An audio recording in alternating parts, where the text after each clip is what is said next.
All I wanted to do was experiment with different restoration techniques and see what would happen.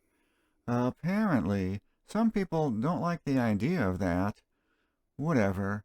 In the last acetone experiment video, the comments were overwhelmingly positive, with people providing actual constructive criticism and actually adding to the conversation.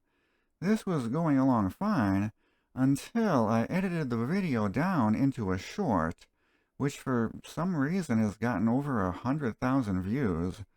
The comments on the short are filled with idiotic nonsense. Again, the purpose of these tests is just to simply see what happens, to try different restoration methods and document my results. If other people want to follow along and do their own experiments, they can, and if you don't, then don't. But there were a few possibly legitimate criticisms. Several viewers mentioned that the acetone dip could cause the acetate plastic in the handle to become brittle, which would then cause it to shatter into a million pieces when dropped. I deliberately didn't respond to most of those since I had to do my own test first. So we're going to drop this guy and see if he shatters. It's the same one that we dipped in acetone a little over a month ago.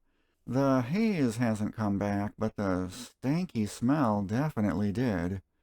To simulate real-world conditions, I'm going to drop him from workbench height onto the concrete floor until it either cracks or I just get tired of dropping it.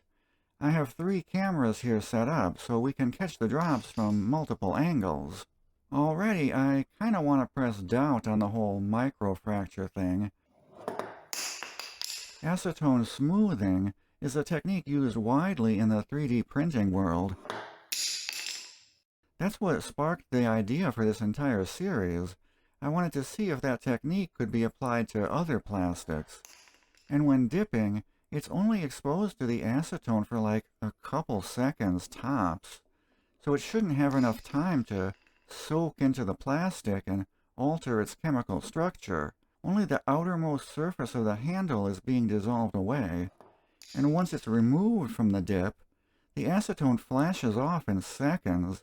You can watch the original video and see how quickly the handle became dry to the touch. My suspicion is, if this handle cracks, then the handle was already in a state of decay long before the acetone dip. The reason these handles get that cloudy haze, or that fungus growing on them, aka the mange, is because of a bacteria living inside the plastic. So the plastic is already compromised deep inside, and it's in the stages of decay already, before it comes into contact with the acetone. I've handled thousands of these acetate-handled screwdrivers in my lifetime. Rarely have I had one crack when dropping it on the floor, but it has happened. I've accidentally spilled acetone on them in the past, as well as other much more toxic chemicals like brake cleaner, gasoline, diesel fuel, paint thinner, PBR, and some have held up fine while some haven't. I've seen handles that have shrunk and almost crumbled into dust in my hand for seemingly no reason. And I just don't see a correlation between a 1.5 second acetone exposure and the handle decaying. These handles are exposed to more toxic chemicals during their normal use in the shop. Maybe there is a correlation, so if you have a YouTube or Rumble channel, please do your own experiments and post the results. And maybe someone else can maybe revisit the vapor chamber thing. Okay, I think that's enough. This is a real-world test, dropping from workbench height onto a concrete floor, something that happens all the time in my shop. So this acetone-dipped, 40-plus-year-old, already decaying junk screwdriver was able to survive 23 drops. Does that mean that yours will survive drops? There's no way to answer that. That's the whole point of this series, to get people to experiment with new things and just to see what happens. No one is suggesting that you do or don't do the experiments documented in these videos.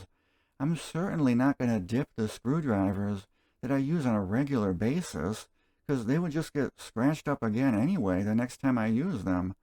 We're taking old, semi-collectible tools that otherwise would have ended up being thrown in the junk bin and bringing them back to life.